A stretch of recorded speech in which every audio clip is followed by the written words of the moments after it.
Ladies and gentlemen, the President of the United States.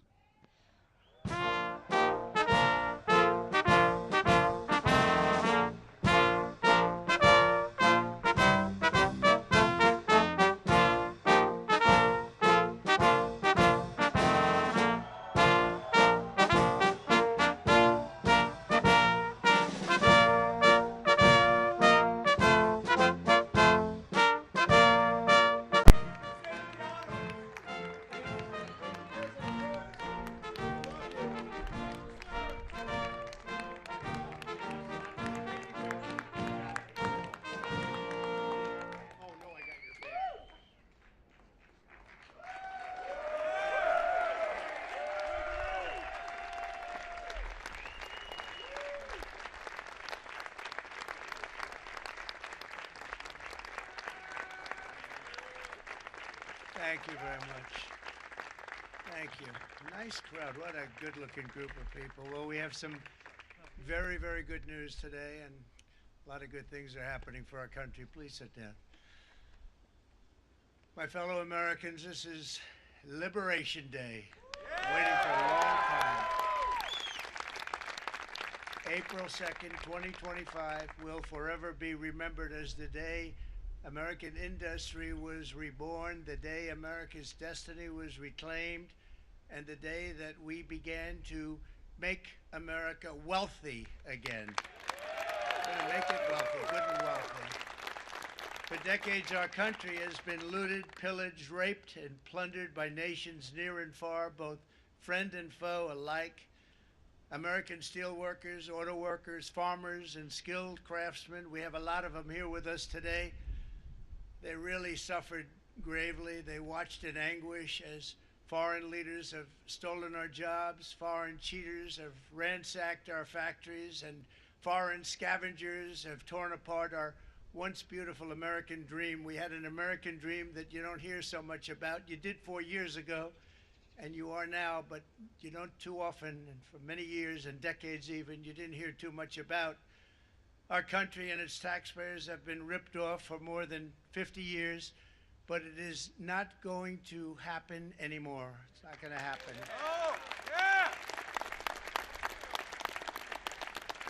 In a few moments, I will sign a historic executive order instituting reciprocal tariffs on countries throughout the world. Reciprocal, that means they do it to us and we do it to them. Very simple. Can't get any simpler than that. This is one of the most important days, in my opinion, in American history.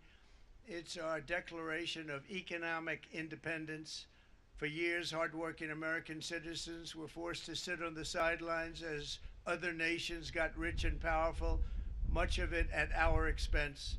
But now it's our turn to prosper, and in so doing, use trillions and trillions of dollars to reduce our taxes and pay down our national debt, and it'll all happen very quickly. With today's action, we are finally going to be able to make America great again, greater than ever before.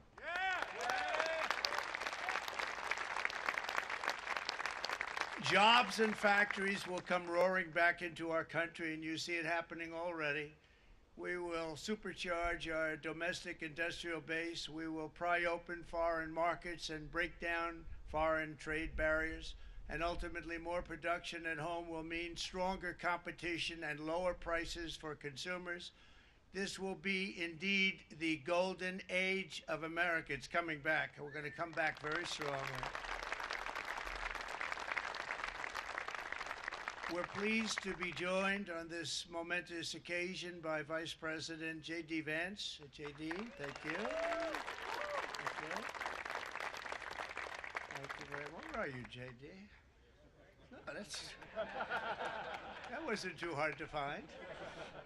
I was looking, you know, he likes to take a low-key attitude, so he'd usually be sitting right in front. He's gaining a lot of confidence, Mike, isn't he? And nearly my entire cabinet is here, as well as Speaker Mike Johnson, who's done an amazing job. And with the great success we had last night in Florida, we have a majority of 7. And 7's like a lot when we had it at 1, right? You've done a fantastic job, and many of the members of the House and Senate are with us. Senators, congressmen, thank you all for being with us. We appreciate it. For decades, the United States slashed our trade barriers on other countries, while those nations placed massive tariffs on our products and created outrageous non-monetary barriers to decimate our industries. And in many cases, the non-monetary barriers were worse than the monetary ones. They manipulated their currencies, subsidized their exports, stole our intellectual property, imposed exorbitant VAT taxes to disadvantage our products, adopted unfair rules and technical standards, and created filthy pollution havens. They were absolutely filthy, but they always came to us and they said, we're violating, we should pay for it. It's all detailed in a very big report by the U.S. Trade Representative on Foreign Trade Barriers, and I'll just hold it up for you. It's available, and you don't have to pay too much. As I understand it, you'll pay nothing. It's a lot of work for something, actually, because it's a special book. It's very, frankly, it's very upsetting when you read it, when you see what people have been doing to us for 30 years. This all happened with no response from the United States of America, none whatsoever. But those days are over. Let me offer just a few examples of the vicious attacks our workers have faced for so many years. The United States charges other countries only a 2.4 tariff on motorcycles. Meanwhile, Thailand and others are charging much higher prices, like 60%. India charges 70%. Vietnam charges 75%, and others are even higher than that. Likewise, until today, the United States has for decades charged a 2.5 tariff. Think of that, 2.5% on foreign-made automobiles. The European Union charges us more than 10% tariffs, and they have 20% VATs, much, much higher. India charges 70%, and perhaps worst of all are the non-monetary restrictions imposed by South Korea, Japan, and very many other nations. As a result of these colossal trade barriers, 81% of the cars in South Korea are made in South Korea. 94% of the cars in Japan are made in Japan. Toyota sells 1 million foreign-made automobiles into the United States, and General Motors sells almost none. Ford sells very little. None of our companies are allowed to go into other countries. And I say that, friend and foe, and in many cases, the friend is worse than the foe in terms of trade. But such horrendous imbalances have devastated our industrial base and put our national security at risk. I don't blame these other countries at all for this calamity. I blame former presidents and past leaders who weren't doing their job. They let it happen, and they let it happen to an extent that nobody can even believe. That's why, effective at midnight, we will impose a 25% tariff on all foreign-made automobiles.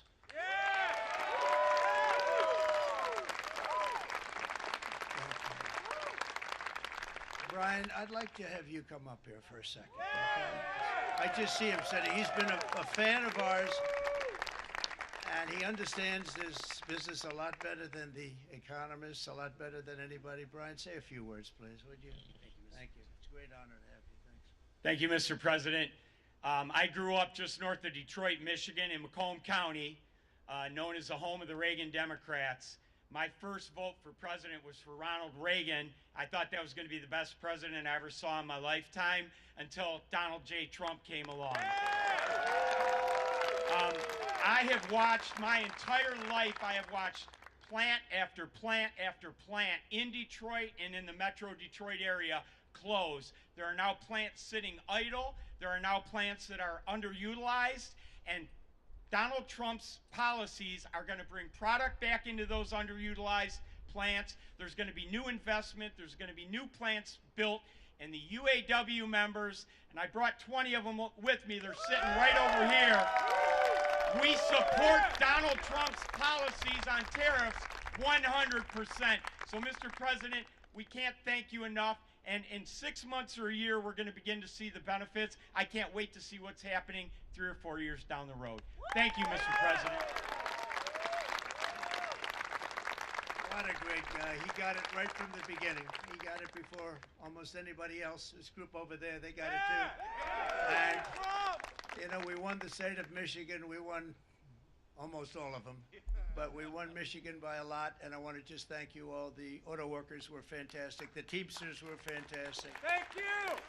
Everyone was pretty good, I will tell you. Thank you very much. I appreciate it. You're going to be very happy very soon. And Yes, sir.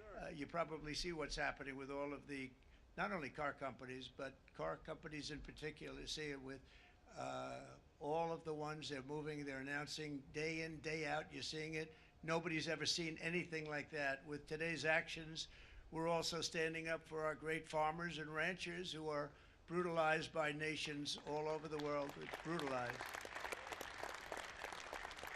Canada, by the way, imposes a 250 to 300% tariff on many of our dairy products. They do the first can of milk.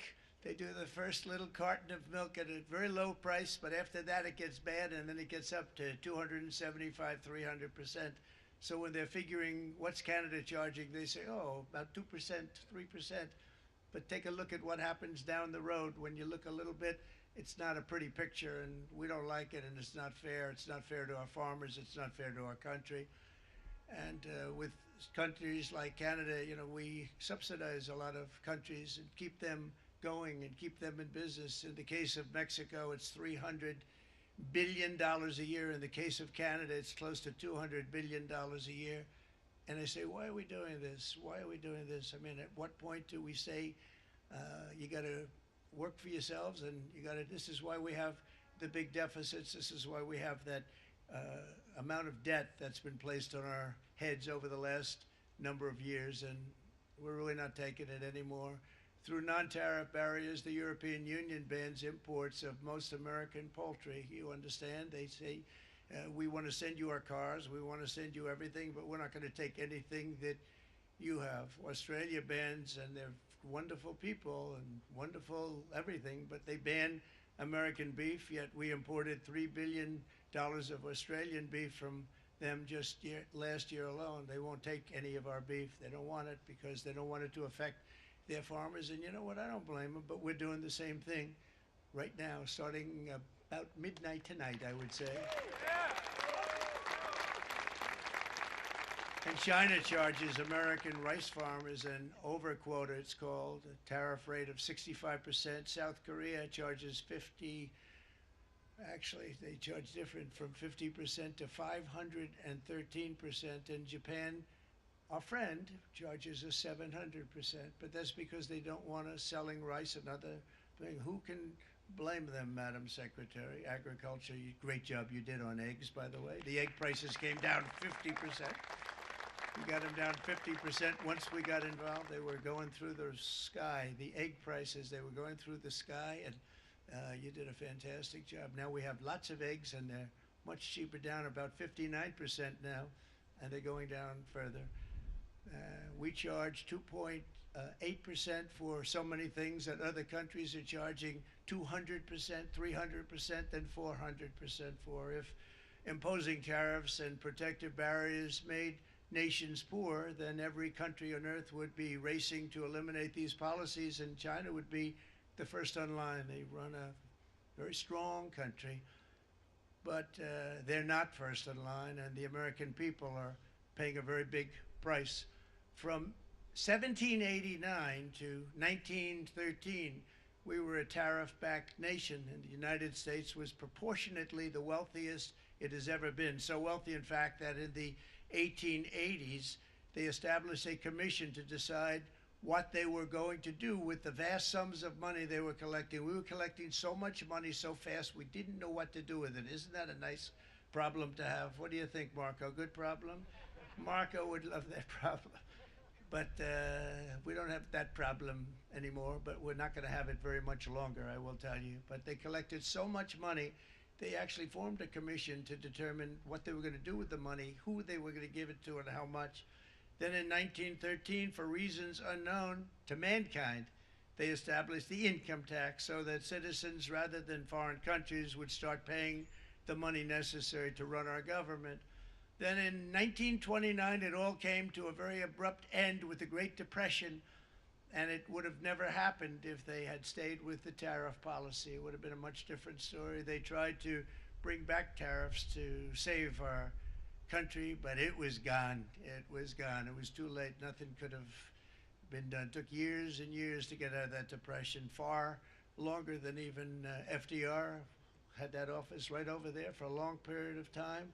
The ramp system, it's rather intricate, was built because of him, and every time you walk up, you think of him, and he did a great job in many ways, but it lasted long beyond his terms, as you know. But it's not too late any longer, and we're going to start being smart, and we're going to start being very wealthy again. We're going to be wealthy as a country because they've taken so much of our wealth away from us. We're not going to let that happen. We truly can be very wealthy. We can be so much wealthier than any country. It's not even believable, but we're getting smart. Nearly a century later, in the face of unrelenting economic warfare, the United States can no longer continue with a policy of unilateral economic surrender. We cannot pay the deficits of Canada, Mexico, and so many other countries. We used to do it. We can't do it anymore. We take care of countries all over the world. We pay for their military.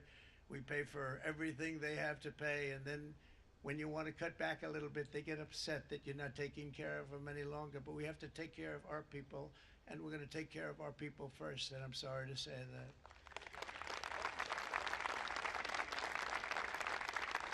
And today we're standing up for the American worker, and we are finally putting America first.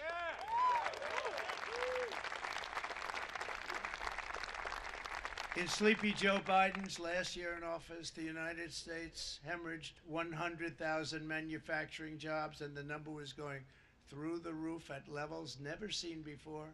And our trade deficit reached a record $1.2 trillion, which is unheard of. Since the beginning of NAFTA, the worst trade deal ever made. It was a horror show. I was able to terminate it. They all said you'd never be able to get it out. We had to get approval from Congress to get it terminated. We had to live with that deal. It was the worst deal, worst trade deal ever made by far. But since the very beginning of NAFTA, our country lost 90,000 factories. Think of what that is, 90,000. Think about putting a map up and putting tax on it. You wouldn't have enough room. 90,000. I said, is that possible? We had it checked 4 different times, and it was actually somewhat higher than that. And 5 million manufacturing jobs were lost while racking up trade deficits of $19 trillion. That was the worst trade deal ever made. As a result of these gigantic losses, foreign nations now own $26 trillion more of American assets than think of this, than the Americans own of their own foreign assets or other foreign assets. The United States can no longer produce enough antibiotics to treat our sick. We have a tremendous problem. We have to go to foreign countries to treat our sick. If anything ever happened from a war standpoint, we wouldn't be able to do it. We import virtually all of our computers, phones, televisions, and electronics. We used to dominate the field, and now we import it all from different countries. A single shipyard in China now produces more ships every year than all of the American shipyards combined. Think of that. And it was a business that we used to dominate. We used to dominate it totally.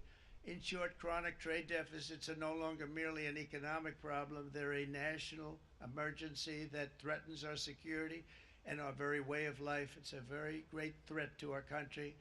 And for these reasons, starting tomorrow, the United States will implement reciprocal tariffs on other nations. It's been a long time since we even thought of that. We used to think about it a lot. We didn't think about it for many decades, and you see what's happened. For nations that treat us badly, we will calculate the combined rate of all their tariffs, non-monetary barriers, and other forms of cheating. And because we are being very kind, we're kind people, very kind. You're not so kind when you got ripped off with your salaries. My auto worker friends and my Teamster friends and all of the unions that typically voted Democrat, they're not voting Democrat anymore because worker, whether union or non-worker, they're for the Republicans now. That's what happened. But we will charge them approximately half of what they are and have been charging us. So The tariffs will be not a full reciprocal. I could have done that, yes, but it would have been tough for a lot of countries who didn't want to do that. I'd like to see the chart if you have it. Could you bring it up, Howard? This is our great Secretary of Commerce, Howard Lutnick.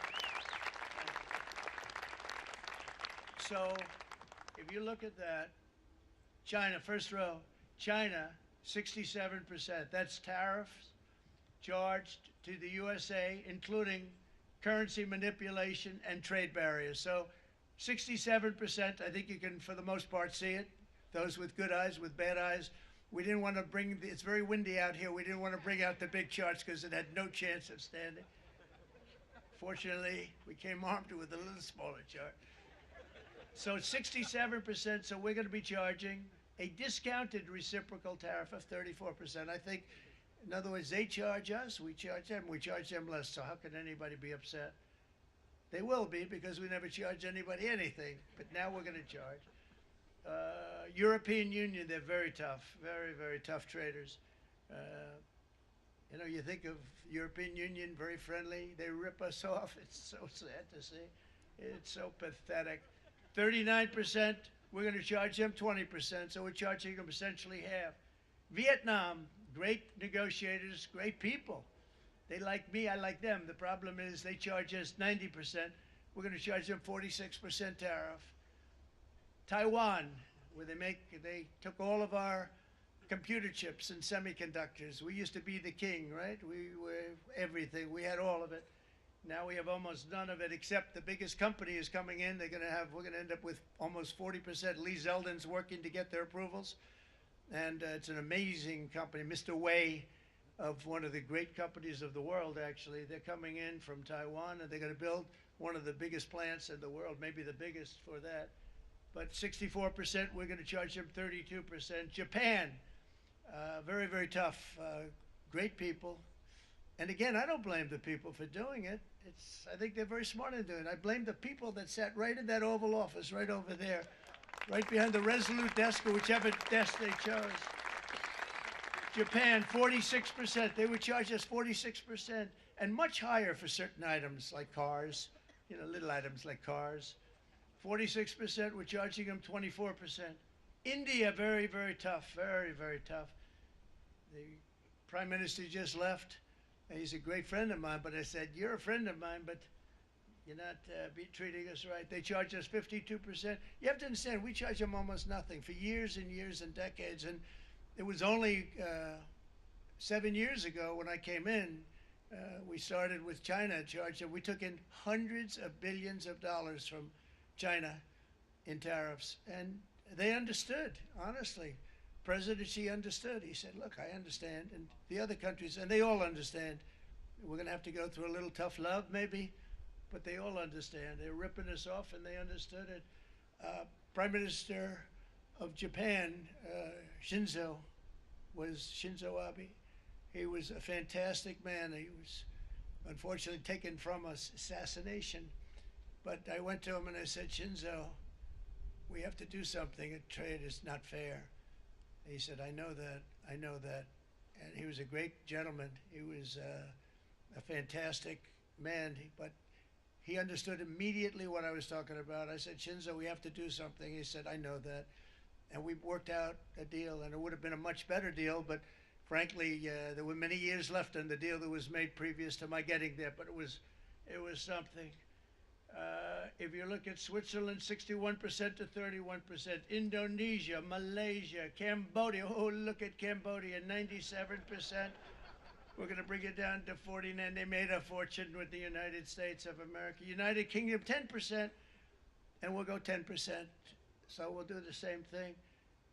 South Africa, 60%, 30%, and they've got some bad things going on in South Africa. You know, we're paying them billions of dollars, and we cut the funding because a lot of bad things are happening in South Africa. The fake news ought to be looking at it. They don't want to report it. Brazil, 10%, 10%. Bangladesh is 74%. So you see what's going on. Pakistan, 58%. Sri Lanka, 88%. So what we're doing is we're taking Not the full. We could take the full 88%. Thanks a lot, Harold. He's doing a very good job. How's he doing, Harold? I think you better take it with you. It's not going to last very long. He's going to put it, it's going to follow you down with the wind. I brought a hat just in case it got too windy, but here, would anybody like a hat? Yeah. I'm not giving it to a cabinet. I'm giving it to the auto workers.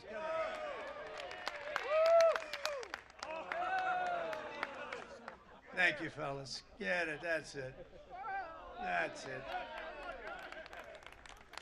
They deserve it more than our cabinet. Our cabinet has plenty of hats. But you see the numbers. The numbers are so disproportionate. They're so unfair. At the same time, we will establish a minimum baseline tariff of 10%. You notice that on the chart? And that'll be on other countries to help rebuild our economy and to prevent cheating. So we're going to have a minimum of cheating, and we're going to be very severe on the people that at the gate that watch the tariffs and watch the product coming in, because there's been a lot of bad things happening at the gate because the money is so enormous that you're talking about. There's never been probably anything like it in terms of the enormity, and there are a lot of bad things happen at the people that do the check-in, and they're looking at 10-year jail sentences if they do play. We're going to treat them so good, but if they cheat, the repercussions are going to be extremely strong. Foreign nations will finally be asked to pay for the privilege of access to our market, the biggest market in the world. We're right now the biggest market in the world. We had a great country 4 years ago in terms of the economics. We were doubling up on China. We were doing so well. Nobody was going to catch us, but so much of it slipped away over the last 4 years under Biden. I campaigned on this policy throughout last year, and today that promise was made, and it was also a promise, as you know, that was kept. Promises made, promises kept. To any company that objects to our common sense reciprocal tariffs, again, reciprocal, back and forth, back and forth. And I call this kind reciprocal. This is not full reciprocal. This is kind reciprocal. But what we do is we cut it in half. We charge them. My answer is very simple if they complain. If you want your tariff rate to be zero, then you build your product right here in America, because there is no tariff if you build your plant, your product in America. And we've seen companies coming in like we've never seen before. Likewise to all of the foreign presidents, prime ministers, kings, queens, ambassadors, and everyone else who will soon be calling to ask for exemptions from these tariffs. I say, terminate your own tariffs, drop your barriers, don't manipulate your currencies. They manipulate their currencies like nobody can even believe, which is a bad, bad thing and very devastating to us. And start buying tens of billions of dollars of American goods. Tariffs give our country protection against those that would do us economic harm. And many people were looking to do us economic harm. Maybe not so obviously, but they were doing tremendous economic harm. But even more importantly, they will give us growth. These tariffs are going to give us growth like you haven't seen before. And it'll be something very special to watch. I am so looking forward. And Brian, it's going to happen even faster than you said. You know, you might say, but it's already started. It's already started. Work's already begun on plants all around the country. And you see that as before. These are big, rich companies. We have $61 billion started on a big plant going up. It's going to be announced over the next 2 days, and they already started work. Many of these the biggest companies in the world, they've committed to build, build, build. We're going to build, build, build, sir. And they came here to see me, and they wanted to know if they could have a press conference. I do as many as I can. I'm pretty busy trying to stop Russia and Ukraine and the Middle East. We got to stop that. We're going to stop the Houthis, which we're making tremendous. They like shooting ships down and out of the water, sinking ships. They get a kick out of it, but they're not getting such a kick out of it now, are they, Mr. Secretary? They're not getting such a kick out of that now. But here are just a short list of some of the companies that have already announced and committed to investment. And this is a company that built its factories and its plants in China. Apple is going to spend $500 billion. They never spent money like that here. They're going to build their plants here. SoftBank, OpenAI, and Oracle, great companies, are investing $500 billion almost immediately.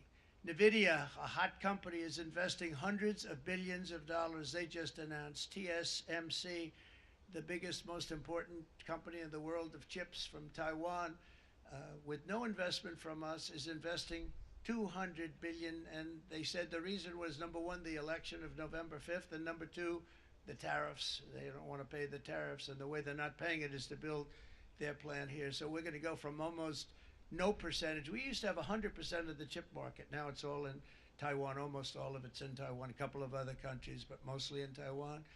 And think of it, we had 100%. We lost it because of people in that office that didn't do their job. They allowed it to be stolen from us. Johnson & Johnson, great company, $55 billion. Eli Lilly, $27 billion. Meta is investing $500 billion. Wow. DeMac is investing $20 billion. CMA, CGM, $20 billion. And then you have Merck and Clarios, Stellantis, General Motors, GE Aerospace, Honda, Nissan, Hyundai are all putting in billions and billions of dollars, and they're committed 100%. And we've never had, and this is after 2.5 months. This is after just a short, this all took place as soon as we came out with what everybody wanted to do. You know, I watched a gentleman today on television. He used to work with Lee Iacocca, a very respected automobile person, and he said, you know, because they're asking people, they try and get as many negative people as they can, but they can't find them too much. It's pretty hard to find in terms of what we're doing, especially when they see all this investment. They said, so tell me, what do you think of what Trump is doing from the automobile standpoint? He said, I can't believe it. Somebody is finally, he's an older guy, real pro, really top guy, with Lee Iacocca. He said, I never thought I'd see the day when this would happen, where somebody had the courage to go and do what has to be done. This is transforming our nation. Our entire nation is going to be transformed, not only with the cars, but in every single other item that's built. We're going to become an industrial powerhouse. And he said that so beautifully today. In fact, I'm going to find out, I'm going to get a tape, and Bruce, I'm going to get that tape, and I'm going to send it to you out in Long Island, and you're going to play it for the people. And all your union workers and your non-union workers out there, you got a pretty even split. But we have, so far, it looks like we're going to have about $6 trillion of investments, and you wouldn't do that in years in this country over the last number of years. $6 trillion, and that's going to be much higher by the end of the year. And think of what $6 trillion is. You wouldn't have even a small percentage of that under this other system. We're going to be an entirely different country, and it's going to be fantastic for the workers. It's going to be fantastic for everyone. There will never have been a transformation of a country like the transformation that's already happening in the United States of America. It's an incredible thing to watch, and it's incredible to meet with the top people, people that you read about, very wealthy people, or people that are great managers and executives and presidents of big public companies, and to watch the enthusiasm they have now that they didn't have. They gave up on our country. They went to foreign countries and they built. Companies are pouring into our country at levels never seen before, with jobs and money to follow, and it's really beautiful. In the coming days, there will be complaints from the globalists and the outsourcers and special interests and the fake news. Always, fake news will always complain. But never forget, every prediction our opponents made about trade for the last 30 years has been proven totally wrong. They were wrong about NAFTA. They were wrong about China. They were wrong about the Trans-Pacific Partnership, which would have been a disaster if I didn't terminate it. If I didn't terminate that, United Auto Workers, you would have had no jobs in this country. You would have had no jobs. It was all going to other countries. In my first term, they said tariffs would crash the economy. Instead, we built the greatest economy in the history of the world. And again, I have great respect for President Xi of China, great respect for China, but they were taking tremendous advantage of us, and I commend them for that. I say, hey, if you can get away with it, that's okay. But you know, they understand exactly what's happening, and they probably, most of them are saying it's about time they did something, but, and they're going to fight, and they're going to fight fair. Everyone's going to fight. You know, it's like, I say to the leaders, look, you got to take care of your country, but we have to start taking care of our country now. We can't do what we've been doing for the last 50 years. From the day of my election, the stock market went up in my first term 88%, with NASDAQ going up 155%, more than any president has ever had in any term in office, by far. And I think we're going to blow that away. And maybe the numbers won't show, but I think they're going to show much better than even those numbers. But what you're going to see is you're going to see activity, that empty, dead sites, factories that are falling down. Those factories will be knocked down, and they're going to have brand new factories built in their place. They're not only talking about renovating, they're talking about brand new, the best anywhere in the world, the biggest anywhere in the world. I have a friend who builds car plants, and I said, I want to see the biggest and the best. He said, well, we have to go to Mexico. I said, no, I want to see it in the United States. He said, we're not building them in there. This is a year and a half ago during the campaign. He said, we're not building it. You'd have to go to Mexico. When I was starting to decide to run, and I went to #1 in the polls very rapidly, I want to say, like let's say in the first hour, and then shortly thereafter, it looked like I was going to win, and the fake news was saying, "Oh no, don't do this." What they don't know is if I didn't win, they would have really been in trouble, because nobody wants to read them anyway. But I tell you what, when it looked like I was going to win, I announced that I was going to be doing exactly what we're talking about today. Great consistency, actually, because I've been talking about it for 40 years, but because I saw what was happening 40 years ago. If you look at my old speeches when I was young, very handsome, my old speeches, and that people would say, it'd be on a television show, I'd be talking about how we were being ripped off by these countries. I mean, nothing changes very much. The only thing that changed were the countries, but nothing really changes. But you know, it's why it's such an honor. It's such an honor to be finally able to do this. If you look at China, I took in hundreds of billions of dollars in my term, hundreds of billions. They never paid 10 cents to any other president, and yet they paid hundreds of billions, so much so that Biden couldn't do anything. They wanted to try and terminate it because he had a very special relationship with China. You know what the relationship was? He had a special relationship. But the numbers were so big, that they couldn't do it. So they did ease it up. They did things that they shouldn't have done. They made it a lot more comfortable for them, but they couldn't do it because the numbers were hundreds of billions of dollars, and I did that. And we were on our way to doing something like incredible. And then we had a very bad election happen, a very bad election. A lot of bad things happened. So when I said we got to do it again, I said we have to make it too big to rig. And we made it too big to rig, and we won in records, and it was a monumental win. And it was such an honor to see so many of you, like Brian and your friends, here with us to celebrate, and to more importantly celebrate what we're doing, because that wouldn't be a full celebration if we didn't do this. Because this will be an entirely different country in a short period of time. It'll be something the whole world will be talking about it. The critics made the very tired predictions earlier this year, but in February, core inflation dropped to the lowest rate in 4 years. And the price of eggs, as you know, just in a month and a half, we were there for 4 weeks. And the first week, I got blamed for eggs. I said, I just got it. They said eggs have gone up at like 250%, and you can't get eggs. And they were going crazy. And I said, I just got here.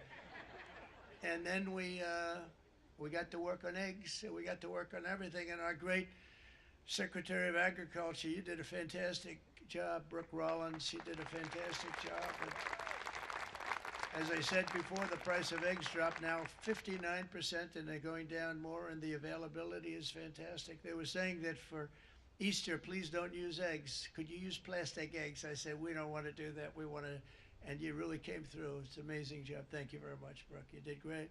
But likewise, an old-fashioned term that we use, groceries. I used it in the campaign. It's such an old-fashioned term, but a beautiful term, groceries. It sort of says a bag with different things in it. Groceries went through the roof, And I campaigned on that. I talked about the word groceries for a lot. And energy costs now are down, groceries are down, gasoline is way under $3, and people are beginning to be able to buy things and live again. We brought prices way down. We created 10,000 already in a few weeks, new manufacturing jobs, and it was that took place in 1 month, numbers that they haven't seen in a long time. We had virtually no inflation under my term. We had virtually no inflation for 4 years.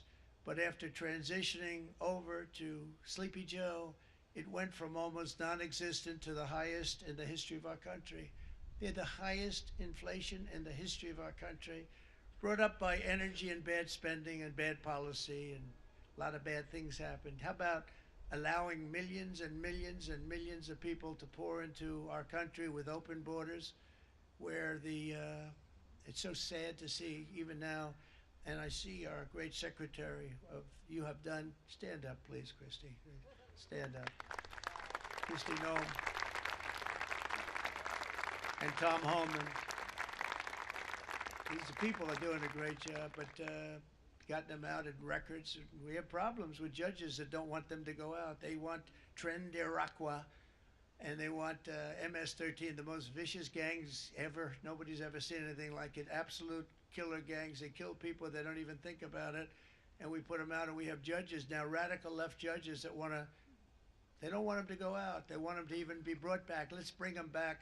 You've done a fantastic job, and please thank everybody. Homeland Security, thank everybody. Appreciate it. And we now have a border that's the best border that we've ever had, even better than it was my first term. My first term we did good, but this one we really specialized in. We've done really well.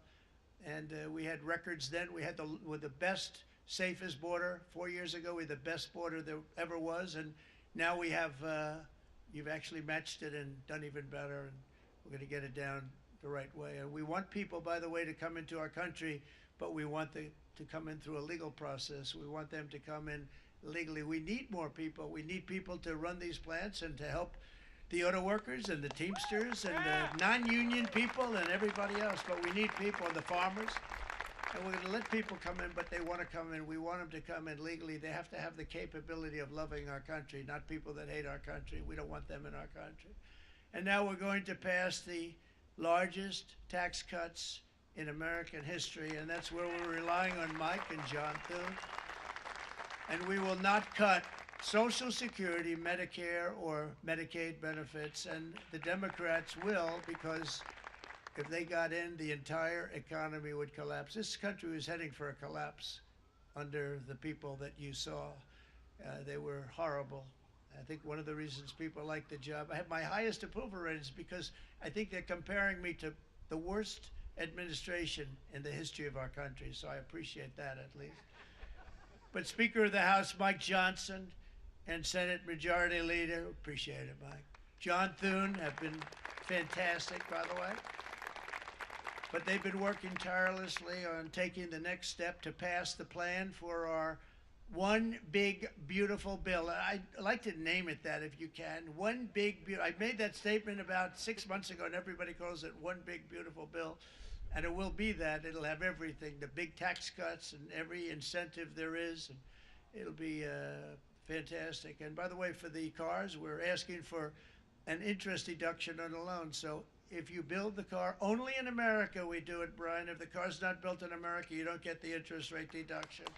But if you build the car in America, if you buy a car, if it's built in America, then you get an interest rate deduction, tax deduction, and that's a big thing. It's going to be a big thing. I think that's going to pay for itself very quickly, that deduction. Never happened. We've never had anything like that before. Somebody said, where do you get the idea? Because it's so basic. You would think that would have happened a long time ago. It never did, and I'm very happy it didn't, because now I can say that was my idea. But we're going to get us closer to the debt extension. We have to get the debt extension passed, and I know you're going to be able to do that, Mike, and it's very important that you do that. And all of the other things that the Senate budget plan gives us, along with working, because I know they're working together, John and Mike, and the two bills are going very well together. We need to get our shared priorities done, including certain permanent tax cuts. We want the tax cuts to be permanent, spending cuts, energy and historic investments in defense, border, and so much more. We're covering everything. These will be phenomenal. There'll be no bill like this going to straighten. One bill is going to straighten out our country for many, many years to come. And we said, let's just do it and let's get it done. And some guys will love it and some guys will like it a little bit less because they're not getting what they were exactly looking for, but they're getting a lot. They'll never, if we get this done, it'll be the most incredible bill ever passed in the history of our Congress and Senate and congressmen, the senators and the congressmen, many of whom are here today, will be very proud of themselves. I really believe that it's going to set us on a whole new prosperous path. We're going to cut spending and right-size the budget back to where it should be. We're going to do that very strongly. Thank you, Rick. Thank you, John. Thank you. Oh, look at all of our senators. Oh boy, that's a nice group of people. But I won't like them so much if they don't get this bill done. That's a great group, and Congressman, thank you very much. I appreciate it. Tremendous people. The Senate plan has my complete and total support, and the House plan likewise is very similar. They're moving along pretty much at the same clip, and as soon as you're ready, you'll show it to me, and I'm sure it'll have my support, Mike. Every Republican congressman and senator must unify. We have to unify. We can't be separated. We have to get it done. We have to get absolutely everything we can, and we have to take care of the American people. That's the only thing that matters. We have to take care of the American people first. We need to pass this bill immediately, get it done, including debt extension. From this day on, we're not going to let anyone tell us that American workers and families cannot have the future that they deserve. We're going to produce the cars and ships, chips, airplanes, minerals, and medicines that we need right here in America. The pharmaceutical companies are going to become roaring back. They're coming roaring back. They're all coming back to our country because if they don't, they got a big tax to pay. And if they do, I'll be very happy, and you're going to be very happy, and you're going to be very safe. We're going to build our future with American hands, with American heart, American steel, and we're going to build it with American pride like we used to. We're approaching our 100th day as president and have been given credit by a lot of people, actually, even some of the fake news. Can you believe it? Which in this case hopefully isn't fake, for having done more in that time than any other administration in the history of our country in the first 100 days. I think we've had an amazing, in terms of what we've done, what we've gotten accomplished. I'd like to see if we can get that war ended and another war from not starting in the Middle East. We have to get Russia. They're losing 2,000 on average, 2,500 people a day, young people, soldiers, Russian, think of that, 2,500 through some days, but on average probably over about a 1 week period, it's 2,712, they say. They're losing those soldiers. They're dying. They're being decimated. And they're not from our country, but they're from other countries. But they're human beings. They're from Russia. They're from Ukraine in this period, most of them. And we're going to get it stopped. It's a senseless war that would have never happened if I was president, and it shouldn't be allowed to go on. And I think we're being given good cooperation by Russia and by Ukraine, but we have to get it stopped. It's humanity. It's humanity. It's a terrible thing. This will be a very big moment. I think you're going to remember today. It's going to be a free nation that we're dealing with. We're going to have a very free and beautiful nation. It's going to be Liberation Day in America, and it's going to be a day that hopefully you're going to look back in years to come and you're going to say, you know, he was right. This has turned out to be one of the most important days in the history of our country. God bless you and God bless America. Thank you, everybody. Thank you very much. Thank you very much.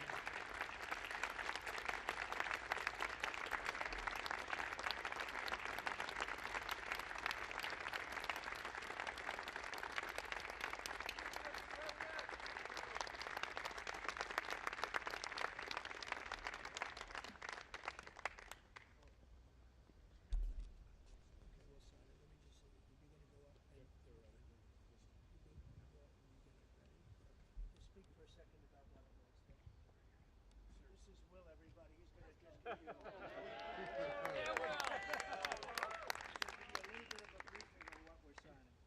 afternoon, y'all. We have two documents prepared for the President's signature today. One closes what's referred to as the de minimis loophole with respect to imports from the People's Republic. The other is the big one, is the reciprocal tariff executive order that the President just spoke about at length. This is obviously a huge deal, and it's been an honor to be a part of your team getting this ready for you. So. Boom.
Mr. President, what will you do if the EU or other countries retaliate?